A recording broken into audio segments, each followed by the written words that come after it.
Hello and welcome to Access Sportsnet Lakers. I'm your host, Allie Clifton. Joining me is our Laker insider, Mike Bresnahan, and national NBA reporter for Fox Sports. And she's Melissa Collins.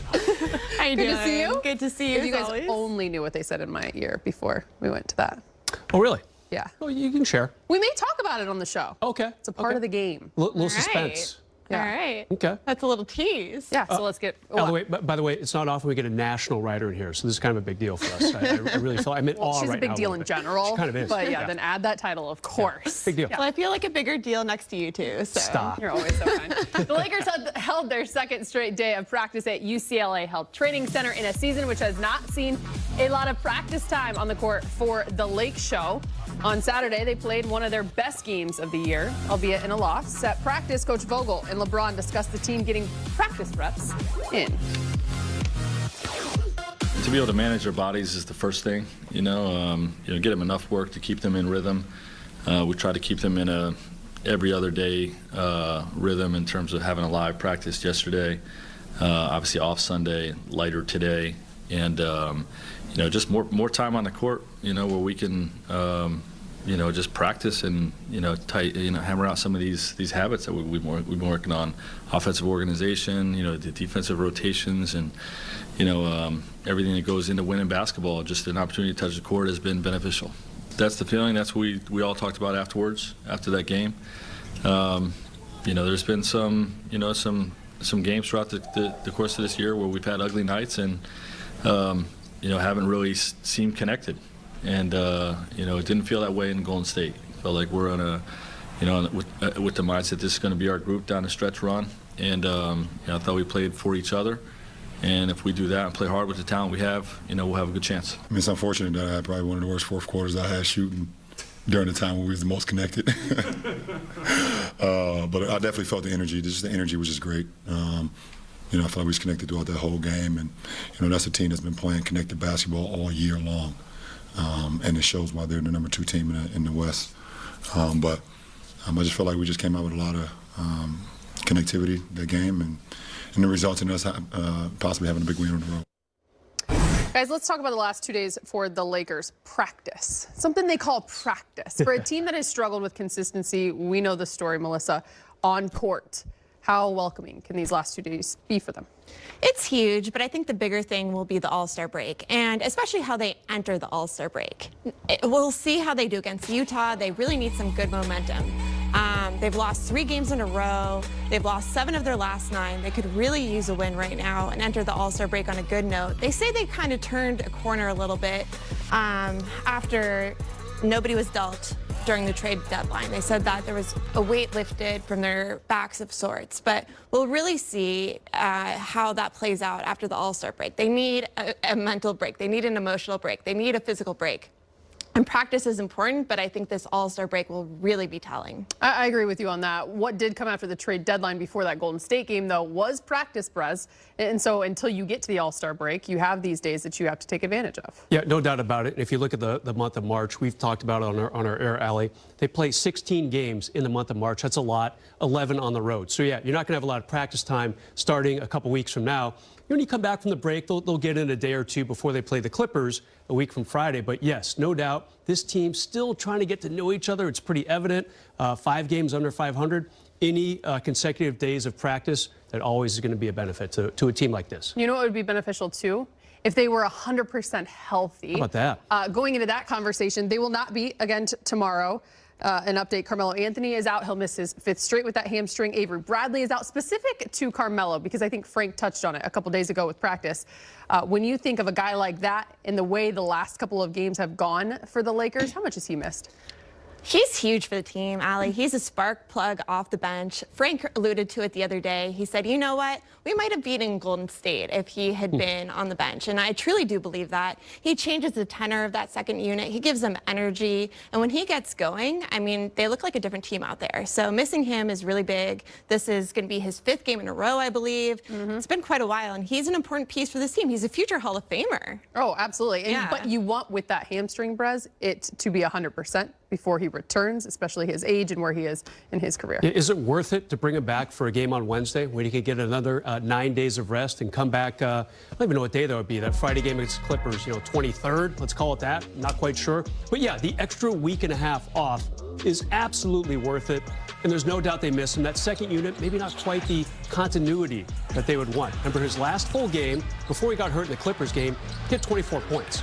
So is he going to get that every game? No, but just the threat that he carries from deep, from in the post, great voice in the locker room. So they're missing a little bit of all of those things with him still sidelined. Someone who is not sidelined, but we need to see more of. I'm just going to say that before I ask you this. What are you seeing from Anthony Davis down the stretch, fourth quarter, just 3 shots combined over his last 2, Melissa?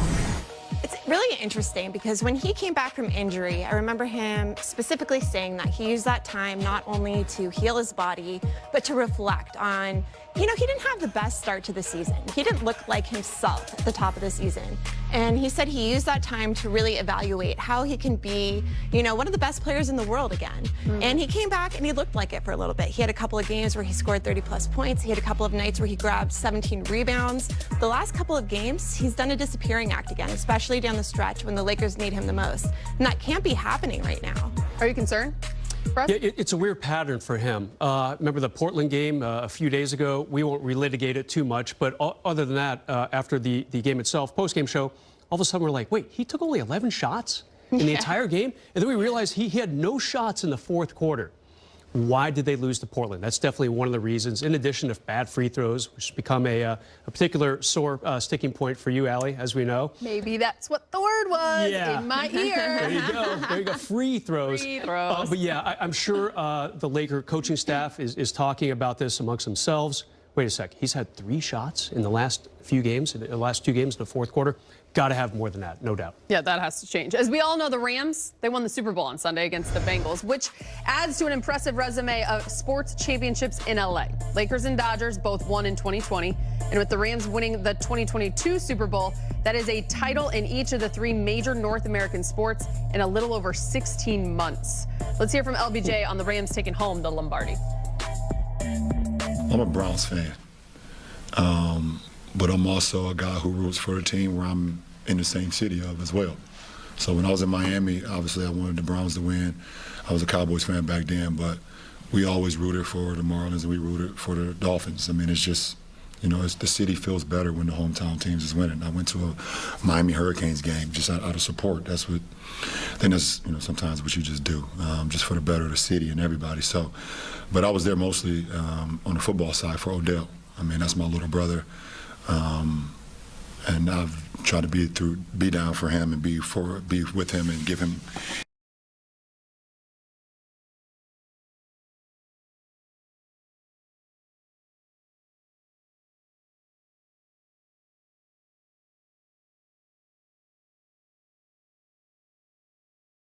any sense of motivation and advice throughout the years, and to see him win the Super Bowl was amazing. I also got some other friends on the team too, but Odell was the biggest one out of that. But I'm extremely happy for McVay and for Aaron Donald. Big fan of Aaron Donald, Von Miller, and Jalen Ramsey and Cooper Kupp. So that was big time. Second part is just being a part of the Super Bowl. For me as a kid growing up, the Super Bowl and Christmas kind of went hand in hand for me as far as excitement. I couldn't sleep the night before Christmas when I was a kid, and I couldn't sleep the night before the Super Bowl. So for me to be in LA and they're hosting at SoFi and me having a suite over there, to be able to go and take my friends and family and us celebrate the Super Bowl was phenomenal. I already know what we missed.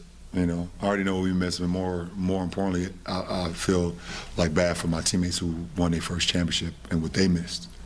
Obviously getting the ring the following year and things of that nature. Some of the guys that came back after, they went to different teams and came back and got their ring. But the parade is like, it's really a combination of everything. You really get to rejoice and like celebrate with the fans, like in a more intimate setting. So, I feel bad for like my teammates who didn't get an opportunity to have that feeling. I've done it 3 times.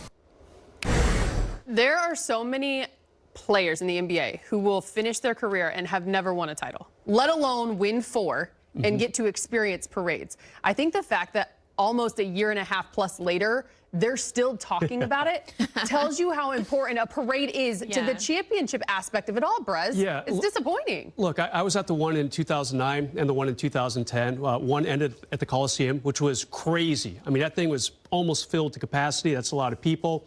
Another one was more Staples Center centered, so to speak. Amazing moments for the city of Los Angeles. Yeah. You could sense the excitement, the eagerness, the relief. You know, it was really, really crazy after they beat the Boston Celtics in 2010. People wanted that so much. No one more than Kobe Bryant. And he had a really good time that day, believe me. And this city definitely just a little bit of a hole in the sports history because there was no parade for the Lakers. Although I do love his tweet that he wants to get the Lakers, Rams, and Dodgers figure out a time and place for a multi-parade to happen. Might be tough to figure out on the calendar, though, Melissa. That's the thing. Like, that was such a hard championship to win, too. No doubt. People talked about that being an asterisk season for so long, which is the most ridiculous thing I'd ever heard. Like, that was an exclamation mark season. Like, that was absurdly tough. They won it in isolation. They won it without any fans in attendance. They won it away from their families, without their routines. And they deserved some sort of recognition. And I think they all feel a little bad. I mean, it would be a little absurd to give them a parade now because a lot of that roster is missing. Yeah, is JaVale McGee going to come back? Gone, You know, you're going to find the old guys, Danny Green, come on out. Yeah, I'm also wondering, though, too, if Braun's approach and tweet was more